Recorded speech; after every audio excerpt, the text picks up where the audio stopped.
It's a Tuesday evening, and the house is finally quiet.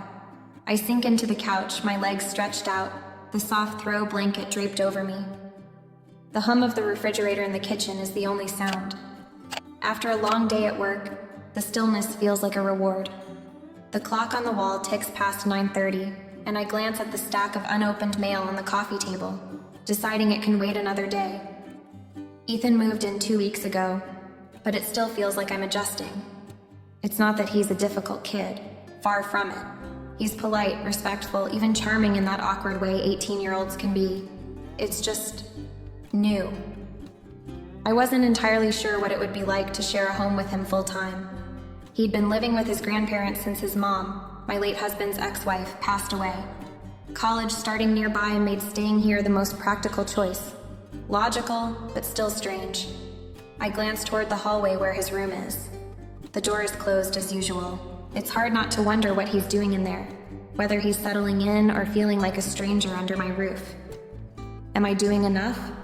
Too much? These thoughts circle back to my role in his life. I've always been Emily, never mom, and I respect that. I'd never try to take his mother's place. No one could. But now I'm the one who makes his meals, folds his laundry, and asks how his day went.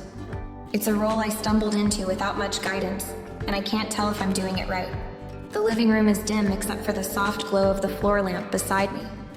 Outside, the wind rustles the leaves, and for a moment, I close my eyes, savoring the peace. The couch feels like a sanctuary after a day of meetings and errands, and the thought of going to bed seems like an unnecessary effort. When Ethan first arrived, I thought he'd be distant, the way teenagers can be. Instead, he surprised me. He asked if I needed help unloading groceries.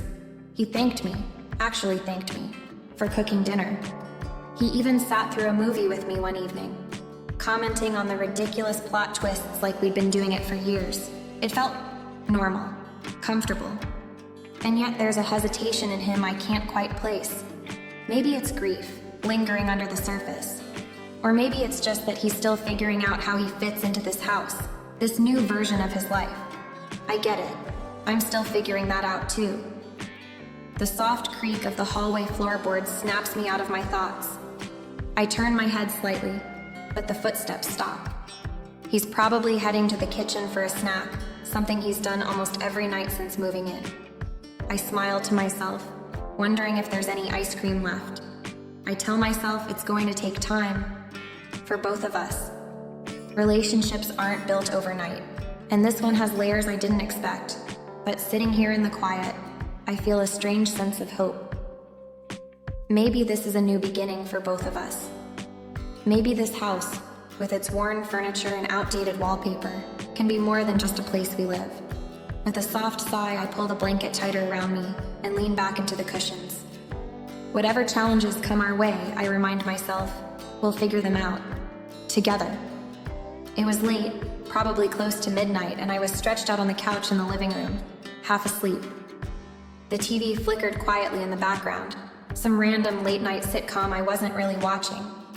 I had slipped into my favorite silk robe earlier, a pale blue one that barely reached my knees, after deciding the day had taken enough out of me to deserve some comfort.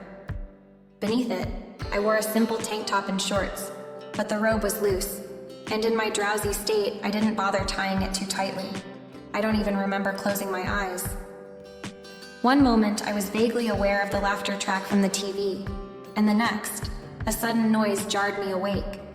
A faint metallic jingle followed by the sound of the front door opening. My heart skipped a beat as my mind scrambled to figure out what was happening. Ethan. Of course it was Ethan. He had mentioned earlier that he'd be out with some friends, celebrating the start of their semester, but I hadn't expected him home this late. Rubbing my eyes, I sat up a little straighter as he walked through the door, carrying the faint smell of crisp night air and maybe a hint of cologne. "Hey, you're back," I said groggily, my voice thick with sleep. "Yeah," he replied, a bit startled to see me still awake. He stepped further into the room, letting the door click shut behind him. He was wearing a dark hoodie and jeans, his hair slightly mussed from the night. He looked tired but content, a slight smile tugging at the corner of his mouth. I shifted to sit up fully, and that's when it happened. I didn't notice the way the robe had slipped off my shoulder until I caught Ethan's expression. His gaze faltered, his eyes flickering downward for the briefest of moments before snapping back to mine. Sorry, he stammered, his face flushing a deep red. He quickly looked away, rubbing the back of his neck in an awkward gesture. It took me a second to realize what had caused his reaction. I glanced down and saw the robe had gaped open slightly, revealing more than I'd intended. Heat rose to my cheeks as I hastily pulled it closed, tying the belt securely this time. "It's fine, Ethan," I said quickly, waving off the moment with a nervous laugh. "Nothing you haven't seen before in a swimsuit, right?" He chuckled awkwardly, but his discomfort was still written all over his face. "Yeah, I guess. Still, sorry for, surprising you." I tried to brush it off, leaning back into the couch and pretending the moment hadn't felt as charged as it had. "No worries. I wasn't expecting you home so late. Did you have fun?" He nodded, but his eyes didn't quite meet mine. "Yeah, it was good. Just hanging out. Nothing crazy." The conversation felt stilted, like we were both trying too hard to ignore what had just happened. He shifted on his feet, lingering in the doorway like he wasn't sure whether to stay or retreat to his room. "All right, well, I'm heading to bed," he said finally, breaking the silence. "Good night," I replied, my voice softer than usual. As he turned and walked down the hallway to his room, I let out a breath I didn't realize I'd been holding. I stayed there on the couch for a few minutes longer, staring blankly at the TV screen, the laughter track grating against my thoughts. It was a fleeting moment, I told myself, a harmless accident. But the way Ethan had looked at me, just for that split second, lingered in my mind long after I turned off the TV and went to bed. The days following that awkward night passed quietly, but something had shifted between us. It wasn't anything I could put my finger on, just small changes that felt like a soft undercurrent running beneath the surface of our daily lives.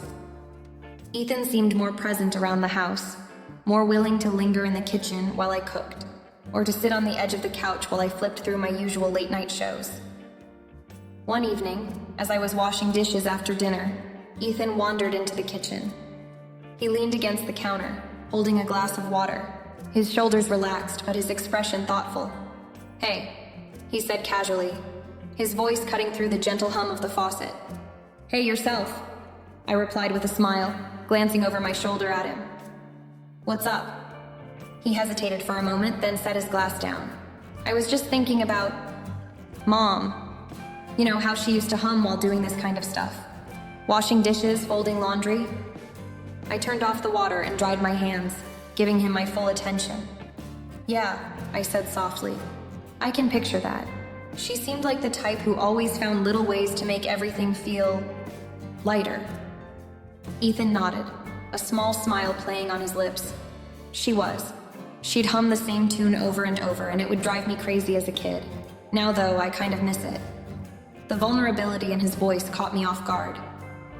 Ethan didn't often talk about his mother, at least not in such an open and raw way. I stepped closer, leaning against the counter next to him. "You don't have to hold those memories in, you know," I said gently. "She's still a part of you. Sharing those little things doesn't mean you're letting go of her." He looked at me, his eyes meeting mine for a moment that felt longer than it should have. "It's just hard sometimes," he admitted. "I feel like I'm supposed to be moving on, but I don't even know what that means." "You don't have to have all the answers right now," I said, resting a hand on his arm. "Grief isn't something you just move on from. It's something you learn to carry differently, and you're allowed to take your time with that." Ethan exhaled slowly, his shoulders relaxing as he leaned slightly toward me. "Thanks," he said, his voice almost a whisper. "I don't think I've ever talked about this stuff with anyone before." "You can always talk to me," I replied, giving his arm a reassuring squeeze.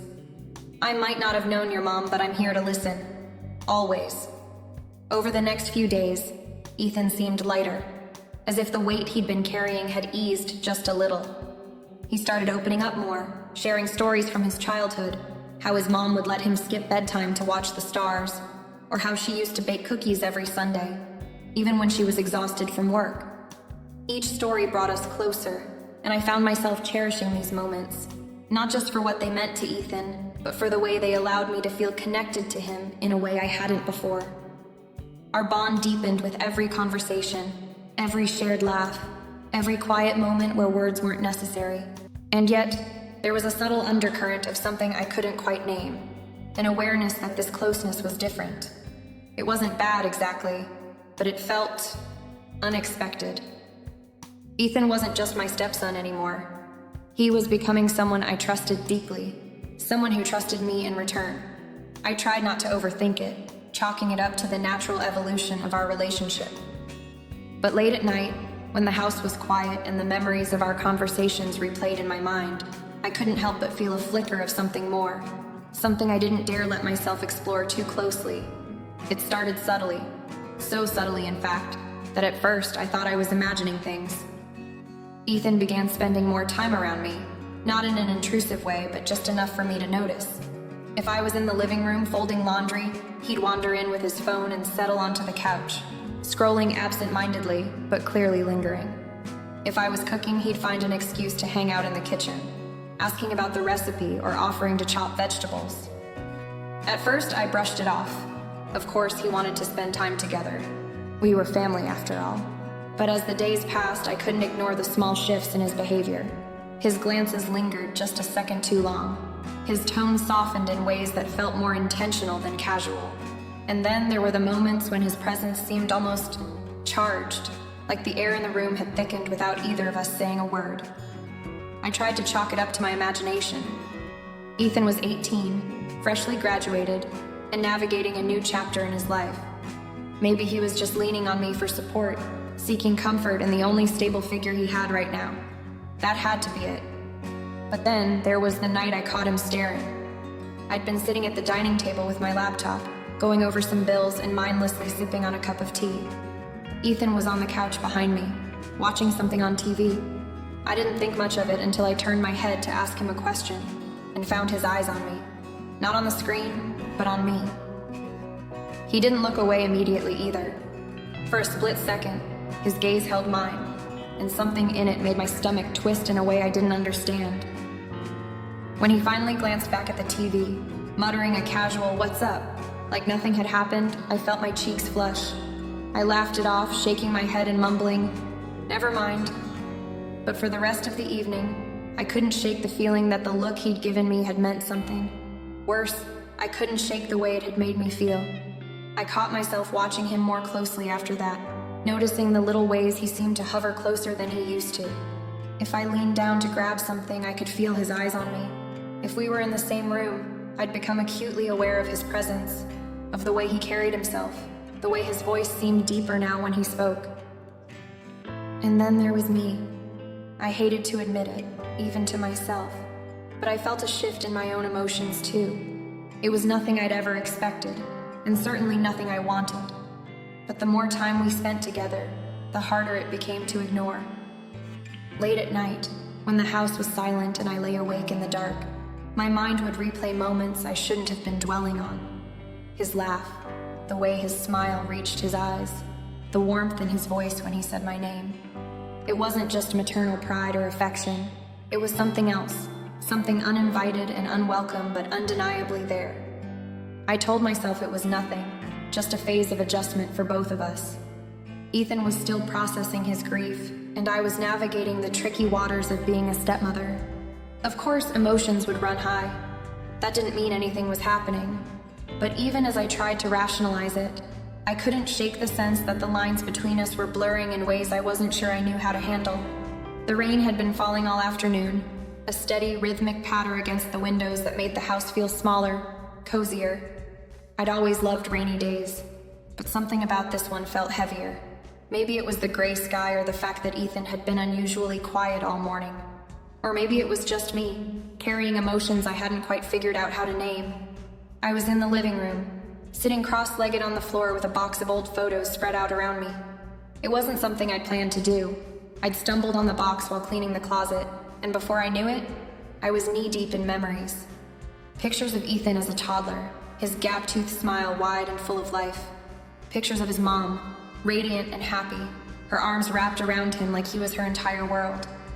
A lump formed in my throat as I picked up one photo in particular. It was of the two of them at a park. Ethan, no older than 5, his face painted like a tiger while his mom laughed beside him. The love in her eyes was unmistakable, and it hit me like a punch to the chest. Tears blurred my vision, spilling over before I could stop them. I hadn't even heard Ethan come into the room until I felt the couch cushion shift behind me. "Emily?" His voice was soft, concerned. I quickly wiped at my face, trying to compose myself. "Sorry," I said, forcing a shaky laugh. "I didn't mean for you to see this. I just found these and—" Ethan cut me off by sitting down beside me, his presence steady and grounding. He looked at the photo in my hand and sighed, his shoulders dropping. I haven't seen that one in years. We sat in silence for a moment, the rain filling the space between us. Then, to my surprise, Ethan reached over and took the photo from me, holding it gently like it might break. "She loved you, you know," he said quietly. The words hit me harder than I expected.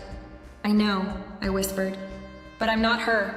I've tried to be here for you, Ethan, but I know I'll never be able to replace her.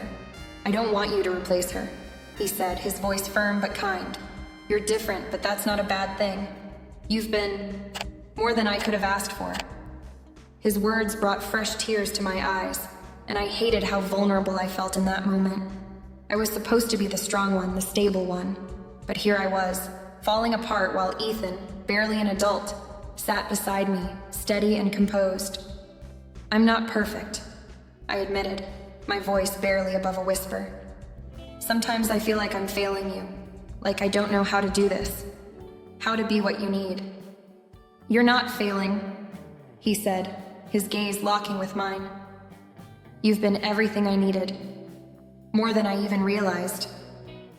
There was something in his eyes, something warm and unwavering that made my chest tighten. He reached out, his hand brushing mine, and the contact sent a jolt through me. It was such a small gesture, but it felt like so much more. "Thank you," I said, my voice thick with emotion. "For what?" "For being patient with me, for trusting me." Ethan smiled, a small, genuine smile that made the room feel brighter despite the rain. "I don't think I could have gotten through all this without you," he said. We stayed like that for a while, sitting side by side with the photos scattered around us. The moment felt fragile, like it could shatter if either of us moved. But it also felt safe, like we were finally beginning to understand each other in a way we hadn't before. And yet, beneath the surface, there was an undercurrent I couldn't ignore. A warmth, an intensity that left me both comforted and unsettled. The weeks following that rainy afternoon felt different. Subtly at first, like a quiet hum in the background of our everyday lives. Ethan and I had always shared the same space, but now it felt like we were sharing something more, something unspoken. It wasn't intentional, at least not on my part. Our routines didn't change drastically. We still had breakfast together most mornings, him scrolling through his phone while I sipped my coffee. We still passed each other in the hall, exchanged the usual pleasantries, and occasionally talked about his classes or my work. But there was a new undercurrent, a kind of awareness that neither of us seemed to know how to address. One evening, after a long day, I found myself curled up on the couch with a book. Ethan wandered into the living room, carrying a bowl of popcorn. "Movie night?" he asked, holding it up like a peace offering. I hesitated for a moment, the memory of our last emotionally charged conversation still fresh in my mind. But his smile was disarming, and I couldn't bring myself to say no. "Sure," I said, setting my book aside. He picked a movie, some action flick I'd barely heard of, and settled in beside me. The couch was big enough for us to sit apart, but Ethan chose the spot closest to me, his shoulder just inches from mine. I told myself it didn't mean anything. He was just comfortable with me, that was all. The movie played, but I couldn't focus. I was hyper-aware of everything, of how close he was, of the way his arm brushed against mine every time he reached for the popcorn. I could feel the heat of him, even through the soft fabric of his hoodie. At one point I shifted, trying to put some space between us, but it was a futile effort. Ethan didn't seem to notice, or if he did, he didn't let on. His attention was fixed on the screen, but every now and then I caught him glancing at me out of the corner of my eye. By the time the credits rolled, my nerves were frayed in a way I couldn't explain. Ethan turned to me, his face lit by the soft glow of the TV. "Did you like it?" he asked, his tone casual, but his eyes searching. "It was good," I said, though I couldn't remember half of what had happened. Ethan didn't move to get up. Instead, he leaned back against the couch, his arm resting along the back of it just behind my shoulders. The gesture was so natural, so unassuming, but it made my heart race. "Thanks for watching it with me," he said after a moment, his voice quieter now. "Of course," I replied, my own voice barely above a whisper. The silence that followed was thick, almost suffocating. I could feel his eyes on me, and for a split second, I thought he might say something that would shatter the fragile balance we'd managed to maintain. But he didn't. Instead, he stood, stretching lazily before picking up the empty popcorn bowl. "I'll clean this up," he said, his tone light, as if the moment hadn't just hung in the air between us like a delicate thread. As he walked into the kitchen, I let out a breath I hadn't realized I'd been holding. I pressed a hand to my chest, feeling the rapid beat of my heart. This wasn't normal. It wasn't right. And yet it wasn't wrong either. At least it didn't feel wrong. The days continued like that, a strange dance of proximity and avoidance. We found excuses to be near each other, cooking dinner together, working on small projects around the house. Even our conversations felt different, filled with subtle pauses and lingering glances. I told myself it was just a phase, that Ethan was clinging to me because I was the only constant in his life right now. But deep down, I knew that wasn't the whole truth. It wasn't just him. It was me too. There were moments when I caught myself watching him, how he moved, how he laughed, how he carried himself with a quiet confidence that hadn't been there before. He wasn't a boy anymore. He was a young man, and that realization hit me harder than I wanted to admit. One night, as we stood side by side washing dishes, his hand accidentally brushed against mine. It was such a small thing, but it sent a jolt through me. I glanced up at him, and for a split second our eyes met. Neither of us said anything, but the air between us crackled with something I couldn't name. I turned away quickly, focusing on the soapy water in the sink. My mind was a whirlwind of emotions, confusion, guilt, longing. I couldn't let this continue, but I didn't know how to stop it either. Because the truth was, I didn't want to stop it. It had been a few days since the dishwashing incident, and the tension between Ethan and me had reached a boiling point. It wasn't something we spoke about, but it was always there, an unspoken awareness of each other's presence, a growing closeness that neither of us knew how to navigate. I could feel it in the way we interacted, in the glances we exchanged when we thought the other wasn't looking. Everything had become loaded with meaning, even the simplest moments. That evening, we were having dinner, a quiet affair of pasta and salad. I could hear the rain tapping against the windows, and the soft hum of the refrigerator filled the silence. Ethan was unusually quiet, pushing his food around with his fork, but not eating much. He hadn't been himself lately, and I wondered if something was wrong. He'd been distant, but in a way that felt different. "Ethan, are you okay?" I asked, breaking the silence as I set my fork down. I hadn't meant to sound so concerned, but it was hard to ignore the subtle changes in him. He looked up from his plate, his eyes lingering on mine for a moment before he sighed. "I don't know," he muttered, his voice low. "It's just a lot, I guess." I leaned forward slightly, my instincts kicking in. "A lot of what?"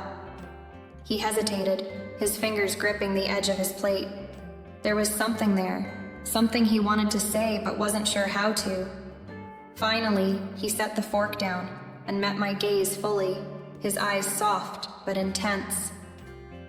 "I've been thinking about us," he said, his voice almost too quiet to hear over the sound of the rain. "About this whole situation, about everything." The air in the room felt thick all of a sudden, the weight of his words pressing down on me. I felt my pulse quicken, my heart pounding in my chest. I wasn't sure where this was headed, but I could already feel the ground shifting beneath me. What do you mean? I asked, trying to keep my voice steady, though inside I was anything but calm. He swallowed hard, his eyes darting away for a moment before returning to mine. I know it's probably weird, he started, his voice cracking slightly, but I don't know how to explain it. You've just been there for me more than anyone else, and lately I've started feeling... He trailed off, as if he was trying to find the right words, but they wouldn't come. My mind was racing, and a pit had formed in my stomach. I had a sinking feeling that I knew exactly what he was about to say. Ethan, I said softly, trying to keep the panic from rising in my chest. We don't need to talk about this right now. Whatever it is, it's okay. He shook his head, his eyes determined. No, I have to say it. I have to tell you how I feel, because I can't keep pretending like everything is normal when it's not. I didn't know what to say. The air around us felt electric, and every word, every breath, seemed like it held some kind of meaning that I wasn't sure I was ready to understand. My stomach twisted in knots, and I felt my hands clammy on the edge of the table. I care about you, he said, his voice barely above a whisper. More than just as a stepmom. I don't know when it started, but it's like... Every time I'm around you, I feel this pull, this connection, and I can't ignore it anymore. His confession hung in the air between us, heavy and charged, as if the world had stopped spinning for a moment. I wanted to speak, to say something, anything, but the words stuck in my throat. How was I supposed to respond to this? How could I even begin to process what he was saying? For a long moment, we just stared at each other. His face was vulnerable, open in a way I hadn't seen before. There was no hesitation now, no walls, just raw honesty, and that made it all the more difficult to handle. I exhaled slowly, trying to steady myself. My heart was racing, and I could feel the weight of the moment pressing down on me. I couldn't ignore what he'd said, couldn't pretend it hadn't shaken me to my core, but I couldn't give him an answer. Not yet. I don't know what to say. I finally whispered, my voice shaky. This is so complicated. Ethan nodded, his expression softening with understanding. I know, I didn't expect you to have the answer right away, but I had to say it. There was a long silence, and I could feel my mind spiraling, caught between the undeniable connection I felt with him and the reality of the situation. The guilt, the confusion, it was all too much. I don't know where we go from here, I said, my voice barely audible. But we can't keep pretending like this isn't happening. Ethan gave a small, sad smile. I don't want to pretend anymore. And with that, the conversation ended, but the tension remained. It hung between us like a weight neither of us could lift. I didn't know what the future held, and I couldn't bring myself to think about it. Not yet. The days that followed were marked by a strange quiet between Ethan and me. It wasn't that we were avoiding each other. It was more like we were both processing what had been said, trying to come to terms with the weight of it all. The tension, once electric, had dulled to a simmer, but it was still there, present in every glance and every word we exchanged. I found myself spending more time in my own head, replaying that conversation over and over. Ethan's confession hung in the air like a shadow, but neither of us spoke of it again. We went through the motions of our daily lives, me working during the day, him attending community college in the mornings and afternoons. But every interaction felt different. It was as though the foundation of everything we'd built together had shifted, and we were standing on unstable ground. One evening after dinner, we found ourselves sitting on the porch. The sun was setting, painting the sky in shades of orange and pink. It was beautiful, and for a moment, it was easy to pretend everything was normal. But I could feel the space between us, the unspoken tension, the complicated emotions. It wasn't something we could just ignore anymore.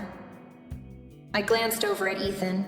He was leaning back in his chair, staring out at the horizon, his hands folded in his lap. His profile was illuminated by the fading light, and I couldn't help but notice how grown up he looked. The boy I'd watched grow up was now a young man, and he carried himself with a quiet strength. But there was still something vulnerable about him that pulled at my heart. I've been thinking, I said, my voice quiet as I broke the silence. Ethan turned his head slightly to look at me, his eyes soft, like he was waiting for me to continue. About? I swallowed hard, trying to find the right words. I wasn't even sure what I was feeling, but it was all bubbling up inside me, demanding to be acknowledged. About us. About everything. I don't know how to move forward, Ethan. I don't know what this is. But I can't pretend it doesn't matter. He nodded, his expression serious. I know. It's confusing. I never wanted to make things more complicated than they already were. But I can't ignore what I feel. I exhaled, a mix of relief and anxiety rushing through me. Neither can I, but I don't know what to do with it. We both sat there in silence for a moment, the sound of the wind rustling through the trees the only noise between us. The weight of our conversation hung in the air, and I felt both a sense of fear and something else, something I couldn't quite put my finger on. I turned my gaze back to the horizon, the sun dipping lower and lower, casting the world in shadow. I think we have to take this one day at a time, I said, my voice steady despite the chaos inside. We can't rush anything. We have to be careful. But I don't want to push you away. Ethan's eyes searched mine, and for a fleeting moment I saw the same uncertainty mirrored in his face. I don't want to be pushed away either, he said quietly, his voice full of sincerity. There it was again, the connection, that pull. But we were both walking a tightrope now, and neither of us could afford to fall. I think we need to just be honest with each other, I said, my words slow and deliberate. No matter what happens, we have to be honest. Ethan nodded, his expression softening. Agreed. We sat there for a while longer, neither of us speaking, just watching as the sky darkened and the stars began to appear. There were no answers, no resolutions. But for the first time in days, I felt a sense of peace. Whatever this was between us, we would figure it out, together. And that, for now, was enough.